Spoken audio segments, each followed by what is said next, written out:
అసలేంటి అన్నటువంటి. అవును. ఇప్పుడు అసలు వీళ్ళు ఎవరు రాయట్లా, పట్టించుకోవట్లా. నిర్లక్ష్యం చాలా ప్రమాదకరం.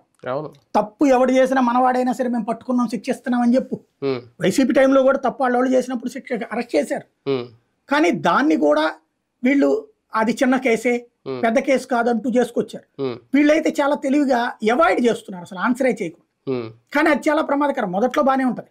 జగన్మోహన్ రెడ్డి గారి పాలనలో అడ్మినిస్ట్రేషన్ అద్భుతమైన, మీరన్నట్టు అడ్మినిస్ట్రేషన్లో లోపాలు కనిపిస్తున్నాయి. ఇప్పుడు ఇందులో ప్రస్తావించిన దాంట్లో కిషన్ రెడ్డి గారు దిశ యాప్ గురించి కూడా ప్రస్తావించారు. సంజయ్ కదా ఆయన, సారీ, హోంశాఖ సహాయ దిశ యాప్ గురించి కూడా వచ్చింది.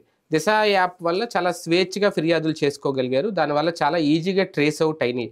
ఒక రకంగా ఆ క్రెడిట్ వైసీపీతో జగన్దేనే అనుకోవాలి. దాన్ని కూడా ఏ రోజు వీళ్ళు హైలైట్ చేసుకోలేకపోయారు. దాని గురించి కూడా ఏం ప్రస్తావించలేకపోయారు. అక్కడ కనిపించట్లేదు అడ్మినిస్ట్రేషన్ లోపం. మీకు ఇది అడ్మినిస్ట్రేషన్ లోపం కాదండి. అడ్మినిస్ట్రేషన్ పరంగా వాళ్ళు 1,40,00,000 మందితో దిశ యాప్లు డౌన్లోడ్ చేయించారు. మొన్న చూడండి అసెంబ్లీ సమావేశాల్లో దాన్ని వెటకారం చేస్తా మాట్లాడారు ఎన్డీఏ పక్ష. అది వెర్రితనం. నేనేమంటారంటే ఒక చక్కటి అవకాశం. ఇప్పుడు భారతీయ జనతా పార్టీకి, వైఎస్ఆర్ కాంగ్రెస్ పార్టీకి ఇద్దరికి ఒకటే దరిద్రం. మేము చేస్తుంది రైట్ కాబట్టి ఎవరికి జవాబుదారీ కాదనుకుంటారు. అది అహంకారంగా కనబడుతుంది ఎదురోడికి. ఆత్మగౌరవం అనుకుంటున్నారు వీళ్ళు. అతి విశ్వాసంగా కనబడుతుంది ఎదురోడికి. మోడీ ఇది అంతే సేమ్. వాళ్ళు